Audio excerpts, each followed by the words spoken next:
Assalamualaikum warahmatullahi wabarakatuh. Halo teman-teman semuanya, kembali lagi bersama saya Ilmiwati Muhammad dengan NPM 0227241106. Pada video kali ini saya akan membahas tentang inisiatif Bank Indonesia untuk mendorong pertumbuhan perbankan syariah di Indonesia.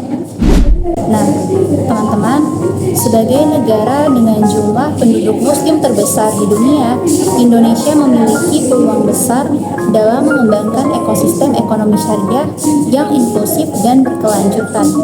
Ekonomi syariah tidak hanya berbicara tentang larangan riba atau kesesuaian agama semata, tetapi tentang framework keuangan yang etis, berkeadilan, dan berpihak kepada sektor produktif. Salah satu pilar utama dalam ekosistem ekonomi syariah adalah perbankan syariah, yaitu lembaga perbankan yang menjalankan fungsi intermediasi keuangannya berdasarkan prinsip-prinsip syariah Islam. Nah, di Indonesia perbankan syariah itu mulai tumbuh pada akhir tahun 1990-an sebagian besar sebagai respons terhadap dampak krisis ekonomi 1997 sampai 1998 yang mengancam sistem keuangan berbasis bunga. Penerapan sistem bank syariah itu diharapkan dapat menjadi alternatif yang lebih stabil, inklusif, dan matang menghadapi guncangan ekonomi. Seiring perkembangan waktu, perbankan syariah bukan hanya simbol nilai keagamaan, tetapi telah menjadi bagian integral dari kebijakan finansial negara. Perkembangannya tidak dapat dilepaskan dari peran Bank Indonesia sebagai otoritas utama dalam kebijakan moneter dan stabilitas sistem keuangan nasional. Meski pengawasan mikroprudensial perbankan telah dialihkan kepada Otoritas Jasa Keuangan atau OJK sejak tahun 2011 berdasarkan Undang-Undang Nomor 21 Tahun 2011. Bank Indonesia tetap memainkan peran vital dalam mengembangkan sektor keuangan syariah melalui kebijakan, pengembangan produk, sistem pembayaran, riset, edukasi, dan koordinasi antar lembaga.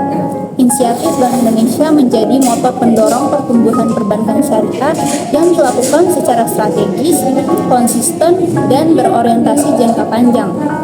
Nah, materi ini saya akan membahas secara mendalam bagaimana Bank Indonesia mendorong pertumbuhan perbankan syariah melalui berbagai pendekatan kebijakan, pengembangan infrastruktur, akselerasi digital, integrasi UMKM, dan edukasi publik, serta penataan sistem moneter syariah.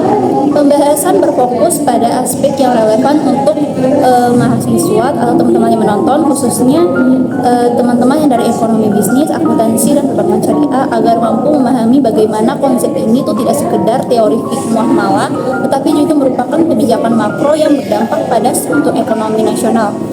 Nah, pertama-tama kita ke landasan konsep perbankan syariah. Jadi prinsip dasar perbankan syariah.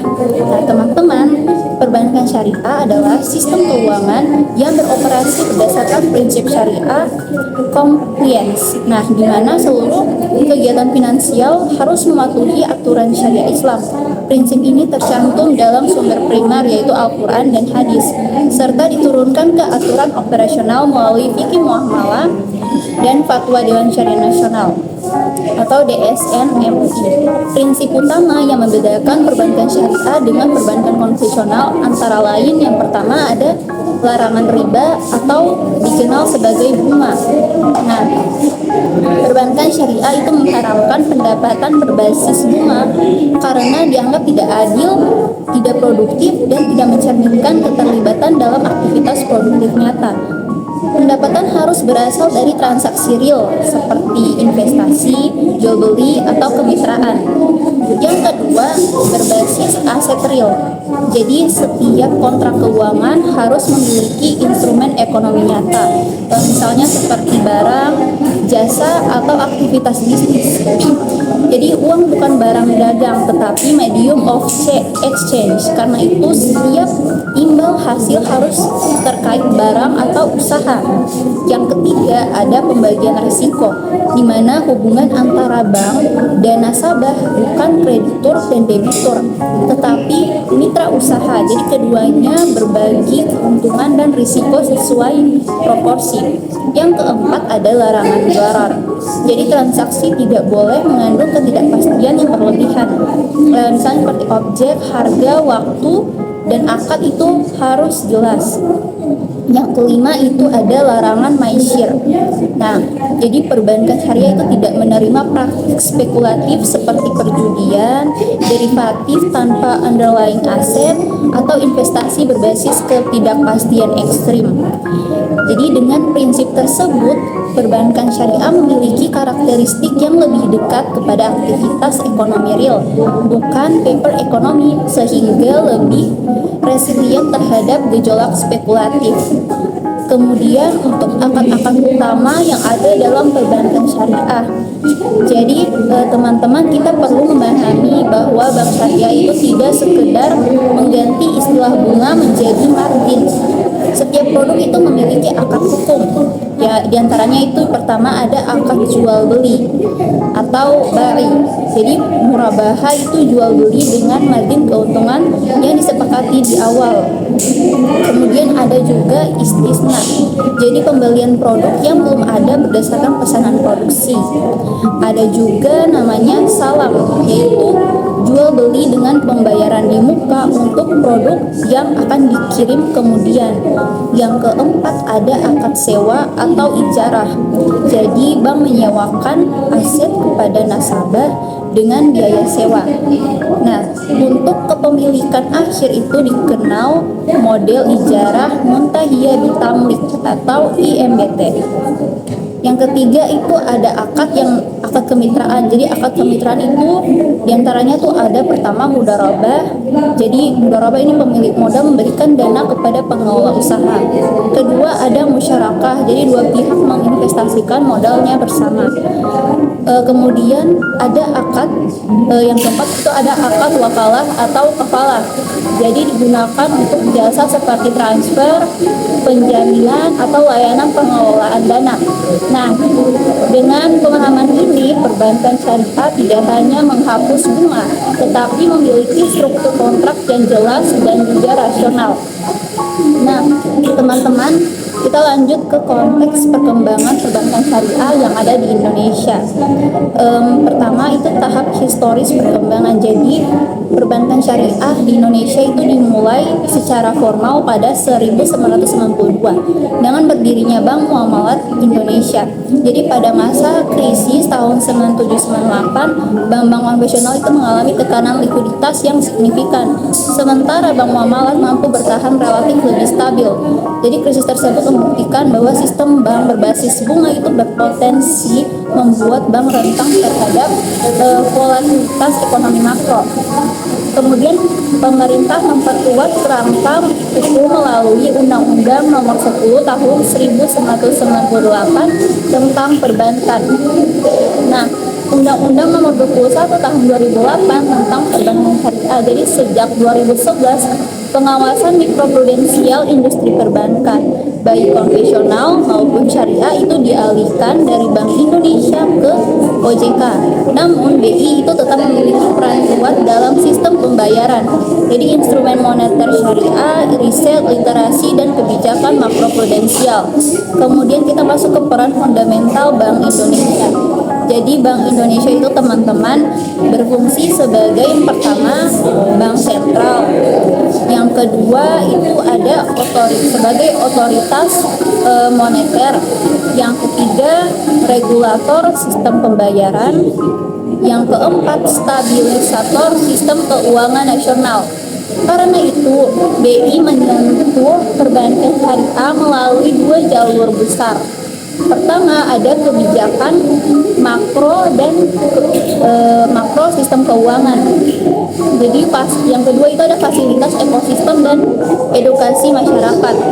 Nah, walau tidak mengawasi bank secara langsung, itu tugas OJK. Jadi BI adalah enabler yang mempersiapkan platform pertumbuhan industri. Nah, teman-teman, kemudian kita lanjut ke inisiatif strategis Bank Indonesia dalam mendorong pertumbuhan perbankan syariah. Nah, teman-teman, bagian ini bisa dibilang merupakan inti materi. Jadi yang pertama itu inisiatif, regulasi, dan standar implementasi. Jadi sebelum regulasi berpindah ke OJK, BI itu menerbitkan standar operasional penting seperti yang pertama itu ada ketentuan tentang akad pembiayaan syariah. Kedua itu ada pedoman manajemen risiko bank syariah. Ketiga itu standar pembukuan berbasis syariah. Kemudian yang keempat itu ketentuan pemisahan US menjadi BS atau split off. Jadi setelah 2011 meskipun BI tidak lagi mengatur produk secara mikro, lembaga ini tuh tetap bekerja pada level makro. Nah, kebijakan makroprudensial apa sih? Jadi kebijakan makroprudensial BI itu merancang kebijakan countercyclical buffer, rasio likuiditas, dan pembiayaan berbasis sektor strategis yang tidak diskriminatif terhadap bank syariah. Kemudian ada inklusi keuangan. Nah, jadi BI itu mendorong produk syariah sebagai instrumen untuk menjangkau masyarakat unbanked. Yang ketiga ada harmonisasi dengan kebijakan fiskal. Nah, jadi BI mendukung penerbitan SBSN atau sukuk negara sebagai instrumen investasi dan sumber likuiditas bank syariah. Kemudian literasi dan edukasi masyarakat. Jadi program kampanye literasi nasional. Nah, BI melakukan diseminasi produk keuangan syariah melalui workshop mahasiswa, kemudian edukasi desa juga, ada juga melalui media digital.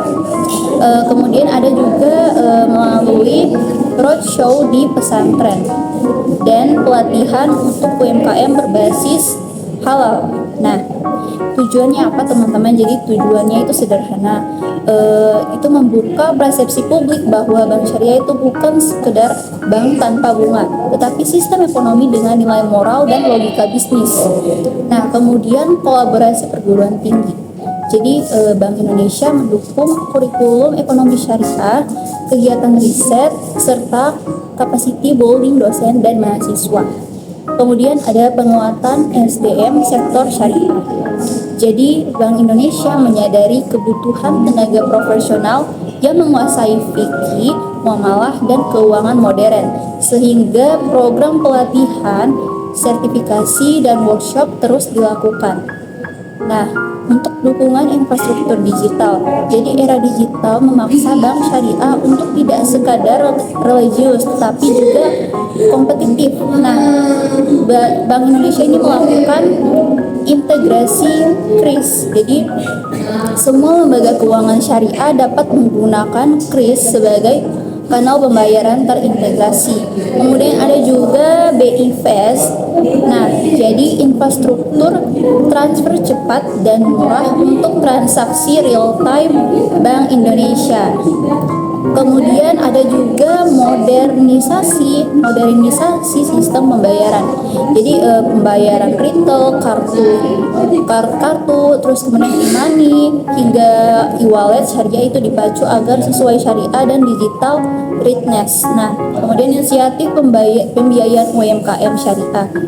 Jadi UMKM adalah tulang punggung ekonomi Indonesia. Seperti teman-teman tahu ya, jadi bank syariah sangat cocok karena pembiayaan berbasis aset real lebih natural dan adil untuk sektor produktif. Nah, Bank Indonesia mendorong bank syariah dalam murabahah mikro, mudharabah UMKM, kemudian ada musyarakah retail, kemudian ada juga pendampingan usaha produktif. Nah, BI juga mendorong sinergi antara bank syariah, koperasi, pesantren, dan industri halal agar pembiayaan mengalir ke sektor nyata, bukan konsumsi. Kemudian kolaborasi strategis antar lembaga. Jadi tidak ada negara yang sukses mengembangkan ekonomi syariah tanpa koordinasi. Nah, seperti yang kita tahu teman-teman, Otoritas Jasa Keuangan itu sebagai pengawasan perbankan dan produk. Nah, kemudian Kementerian Keuangan itu subuk negara dan fiskal halal. MUI itu fatwa akad. Bappenas adalah roadmap ekonomi syariah nasional. Kemudian Kementerian UMKM itu pembiayaan terintegrasi. Jadi BI menjadi aktor yang menghubungkan keempatnya melalui sinergi kebijakan dan harmonisasi. Nah, instrumen moneter syariah yang difasilitasi Bank Indonesia. Jadi teman-teman, instrumen moneter adalah stimulasi likuiditas inti perbankan syariah. Kemudian sertifikat Bank Indonesia Syariah atau SBS. Jadi Bank Indonesia menyediakan SBS untuk mengatur likuiditas bank syariah tanpa bunga melalui akad jualah atau mudharabah. Kemudian ada sukuk negara atau SBSN. Jadi SBSN itu instrumen investasi syariah negara yang dapat disimpan bank syariah sebagai cadangan. Kemudian ada pasar uang antar bank syariah. Jadi alternatif pasar uang berbunga itu berdasarkan akad wakalah menghubungkan kebutuhan antar bank.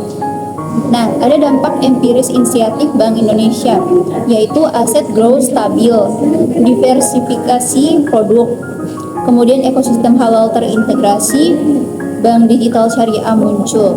Nah, untuk pembiayaan UMKM meningkat, itu terakhir tadi. Kemudian ada tantangan strategis, itu literasi rendah, skala industri kecil, SDM terbatas, keterbatasan produk, dan kompetisi konvensional. Solusi Bank Indonesia itu ada spin-off, digitalisasi, penguatan UMKM, dan sinergi kementerian. Nah, untuk masa depan perbankan syariah, jadi Bank Indonesia ingin Indonesia menjadi pusat ekonomi syariah dunia. Nah, perbankan syariah itu masuk mainstream, jadi keuangan syariah mendorong sektor produktif. Integrasi green finance dengan syariah. Nah, teman-teman, sejauh ini inisiatif Bank Indonesia telah membangun fondasi kuat bagi perbankan syariah Indonesia. Syariah tidak hanya berbicara tentang larangan riba atau kesesuaian agama semata, tetapi tentang framework keuangan yang etis, berkeadilan, dan berpihak kepada sektor produktif. Salah satu pilar utama dalam ekosistem ekonomi syariah adalah perbankan syariah, yaitu lembaga perbankan yang menjalankan fungsi intermediasi keuangannya berdasarkan prinsip-prinsip syariah Islam. Nah, di Indonesia perbankan syariah itu mulai tumbuh pada akhir tahun 1990-an sebagian besar sebagai respons terhadap dampak krisis ekonomi 1997 sampai 1998 yang menguncang sistem keuangan berbasis bunga. Penerapan sistem bank syariah itu diharapkan dapat menjadi alternatif yang lebih stabil, inklusif, dan matang menghadapi guncangan ekonomi. Seiring perkembangan waktu, perbankan syariah bukan hanya simbol nilai keagamaan, tetapi telah menjadi bagian integral dari kebijakan finansial negara. Perkembangannya tidak dapat dilepaskan dari peran Bank Indonesia sebagai otoritas utama dalam kebijakan moneter dan stabilitas sistem keuangan nasional. Meski pengawasan mikroprudensial perbankan telah dialihkan kepada Otoritas Jasa Keuangan atau OJK sejak tahun 2011 berdasarkan Undang-Undang Nomor 21 Tahun 2011. Bank Indonesia tetap memainkan peran vital dalam mengembangkan sektor keuangan syariah melalui kebijakan, pengembangan produk, sistem pembayaran, riset, edukasi, dan koordinasi antar lembaga. Inisiatif Bank Indonesia menjadi motor pendorong pertumbuhan perbankan syariah yang dilakukan secara strategis, konsisten, dan berorientasi jangka panjang. Nah, materi ini saya akan membahas secara mendalam bagaimana Bank Indonesia mendorong pertumbuhan perbankan syariah melalui berbagai pendekatan kebijakan, pengembangan infrastruktur, akselerasi digital, integrasi UMKM, dan edukasi publik, serta penataan sistem moneter syariah. Pembahasan berfokus pada aspek yang relevan untuk mahasiswa atau teman-teman yang menonton, khususnya teman-teman yang dari ekonomi bisnis, akuntansi, dan perbankan syariah, agar mampu memahami bagaimana konsep ini itu tidak sekedar teori muamalah, tetapi juga merupakan kebijakan makro yang berdampak pada struktur ekonomi nasional. Nah, pertama-tama kita ke landasan konsep perbankan syariah. Jadi prinsip dasar perbankan syariah. Nah, teman-teman, perbankan syariah adalah sistem keuangan yang beroperasi berdasarkan prinsip syariah compliance. Nah, di mana seluruh kegiatan finansial harus mematuhi aturan syariah Islam. Prinsip ini tercantum dalam sumber primer yaitu Al-Quran dan hadis, serta diturunkan ke aturan operasional melalui fikih muamalah dan fatwa Dewan Syariah Nasional atau DSN MUI. Prinsip utama yang membedakan perbankan syariah dengan perbankan konvensional antara lain yang pertama ada larangan riba atau dikenal sebagai bunga. Nah, perbankan syariah itu mengharapkan pendapatan berbasis bunga karena dianggap tidak adil, tidak produktif, dan tidak mencerminkan keterlibatan dalam aktivitas produktif nyata. Pendapatan harus berasal dari transaksi real seperti investasi, jual beli, atau kemitraan. Yang kedua, berbasis aset real. Jadi setiap kontrak keuangan harus memiliki instrumen ekonomi nyata, misalnya seperti barang, jasa, atau aktivitas bisnis. Jadi uang bukan barang dagang, tetapi medium of exchange. Karena itu setiap imbal hasil harus terkait barang atau usaha. Yang ketiga, ada pembagian risiko, di mana hubungan antara bank dan nasabah bukan kreditur dan debitur, tetapi mitra usaha. Jadi keduanya berbagi keuntungan dan risiko sesuai proporsi. Yang keempat ada larangan gharar. Jadi transaksi tidak boleh mengandung ketidakpastian yang berlebihan. Misalnya seperti objek, harga, waktu, dan akad itu harus jelas. Yang kelima itu ada larangan maisir. Nah, jadi perbankan syariah itu tidak menerima praktik spekulatif seperti perjudian, derivatif tanpa underlying aset, atau investasi berbasis ketidakpastian ekstrim.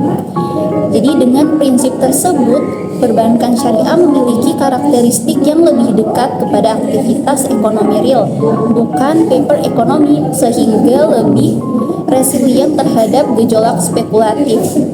Kemudian untuk akad-akad utama yang ada dalam perbankan syariah. Jadi teman-teman, kita perlu memahami bahwa bank syariah itu tidak sekedar mengganti istilah bunga menjadi margin. Setiap produk itu memiliki akad hukum. Ya, diantaranya itu pertama ada akad jual beli atau bari. Jadi murabahah itu jual beli dengan margin keuntungan yang disepakati di awal. Kemudian ada juga istisna.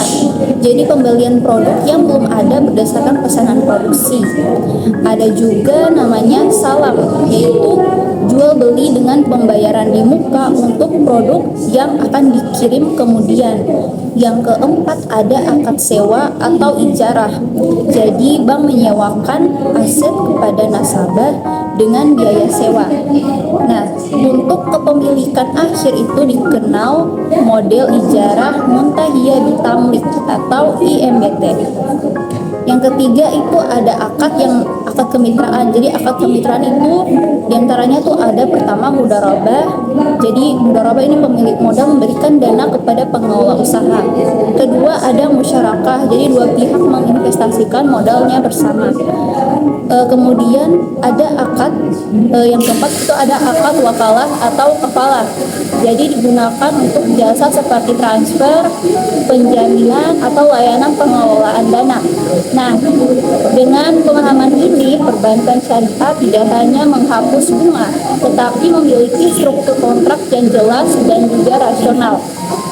Nah, teman-teman, kita lanjut ke konteks perkembangan perbankan syariah yang ada di Indonesia. Pertama itu tahap historis perkembangan. Jadi perbankan syariah di Indonesia itu dimulai secara formal pada 1992 dengan berdirinya Bank Muamalat Indonesia. Jadi pada masa krisis tahun 97-98, bank-bank konvensional itu mengalami tekanan likuiditas yang signifikan. Sementara Bank Muamalat mampu bertahan relatif lebih stabil. Jadi krisis tersebut membuktikan bahwa sistem bank berbasis bunga itu berpotensi membuat bank rentang terhadap volatilitas ekonomi makro. Kemudian pemerintah memperkuat kerangka itu melalui Undang-Undang Nomor 10 Tahun 1998 tentang perbankan.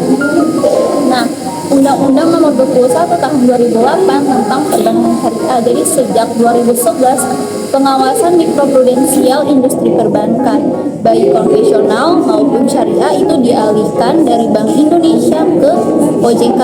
Namun BI itu tetap memiliki peran kuat dalam sistem pembayaran. Jadi instrumen moneter syariah, riset, literasi, dan kebijakan makroprudensial. Teman-teman, itu saja yang dapat saya sampaikan. Terima kasih telah menonton dan menyimak apa yang sudah disampaikan. Semoga bermanfaat untuk kita semua. Wabillahi taufiq wal hidayah. Wassalamualaikum warahmatullahi wabarakatuh.